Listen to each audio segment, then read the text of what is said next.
the Iranian calculation is that they cannot accept a ceasefire until they have inflicted significant pain on the American side. If that is not done, the US is just going to come back and bomb them again in another 6 months, which is exactly what happened last time. A lot of people in the IRGC were dead set against the ceasefire with Israel. They believed that they had turned a corner, that Israel was in a bad shape, and they should have continued the war. They didn't.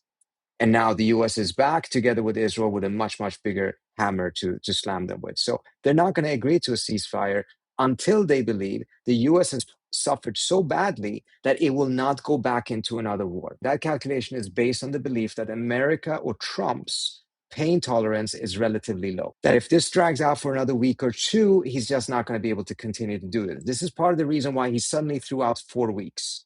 He threw out 4 weeks because he wanted to signal the Iranians that don't believe that I can't do this for 4 weeks. I can outlast you. He said that after having failed to get them to agree to a ceasefire. At least 2 efforts were made through 2 different countries to get them to agree to a ceasefire. The Iranians rejected it. When Trump is saying that the Iranians asked for it, that is not what happened. With Hegseth saying that they're not going to follow the old rules of the game, the rules around collateral damage, what he calls woke warfare, they're going to throw out all norms around the use of force, all kinds of international conventions on what they can and cannot do, and just go ballistic. This is their response to the Iranians trying to essentially force Trump to back down by saying, hey, we can outlast you. And he was saying, well, I can out-bomb you.